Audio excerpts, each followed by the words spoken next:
Hello, and welcome back to A Brief History. Today we'll go over the Roman Republic and the Roman Empire.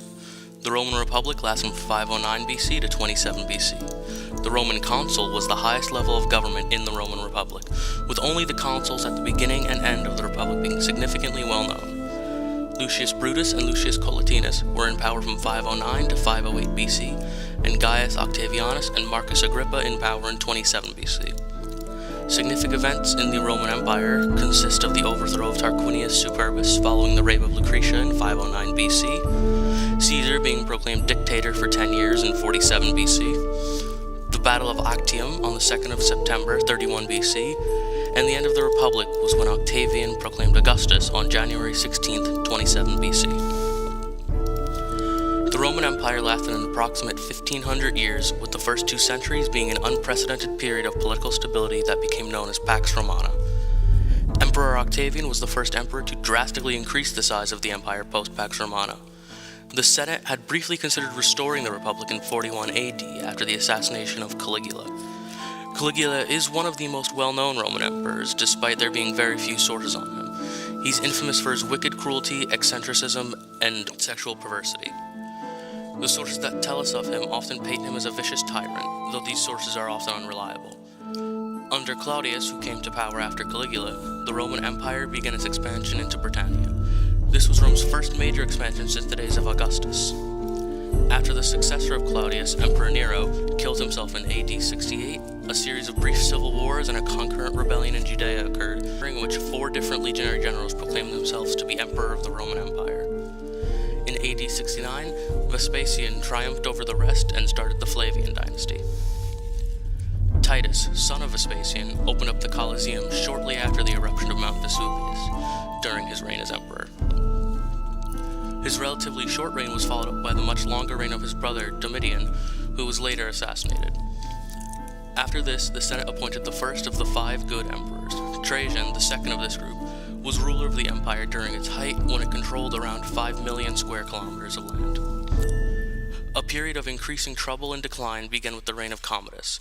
Commodus's assassination in 192 triggered the year of the 5 emperors, of which Septimus Severus emerged victorious. The assassination of Alexander Severus in 235 led to the crisis of the 3rd century, in which 26 men were declared emperor by the Roman Senate over a 50-year time span. It wasn't until the reign of Diocletian that the empire was completely stabilized with the introduction of the Tetrarchy, which had 4 emperors ruling the empire at once. When this system failed and Constantine came to power, he moved the Roman capital to Byzantium and renamed it Constantinople. This was the true decline of the Roman Empire, as around 190 years after this, Rome was sacked by Visigoths. A millennia after this, Constantinople fell to the Ottoman Turks. Many people are fascinated by the might of the Roman legions, but many do not know that they had a very complex and important system of rank. Legatus Augusti Pro Praetore, Imperial Leggett, the commander of 2 or more legions. The Imperial Leggett also served as the governor of the province in which the legions he commanded were stationed. Of senatorial rank, the Imperial Leggett was appointed by the emperor and usually held command for 3 or 4 years. In the present time, an Imperial Leggett would be called a general. Legatus Legionis, Legion Legate. The overall legion commander, the post was usually filled by a senator appointed by the emperor, who held command for 3 or 4 years, although he could serve for a much longer period. In a Roman province with only 1 legion, the legatus was also the provincial governor. In such circumstances, legatus was dual-hatted as both legion legate and imperial legate. The legion legate also served as commander of the auxiliary units attached to the legion, though they were not formally a part of the legion's command structure. Tribunus Laticlavius, Broadband Tribune. Named for the broad-striped tunic worn by men of senatorial rank, this tribune was appointed by the emperor or the Senate. Though generally young, he was more experienced in the Tribuni Angusticlavi. He served as second-in-command of the legion behind the legate. Because of his age and experience, he was not the actual second-in-command in battle, but if the legate died, he would take command of the legion. Praefectus Castrorum, camp prefect. The camp prefect was third in command of the legion. Generally, he was a long-serving veteran from a lower social status than the tribuni whom he outranked, and who previously had served as primus pilus, unfinished his 25 years with the legions. He was used as a senior officer in charge of training a legion, though he could also command a cohort of auxiliaries.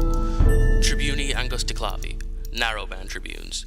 Each legion had 5 lower-ranking tribunes who were normally from the equestrian class and had at least some years of prior military experience. They often served the role of administrative officers. This tribunate was often a first but optional step in a young man's political career.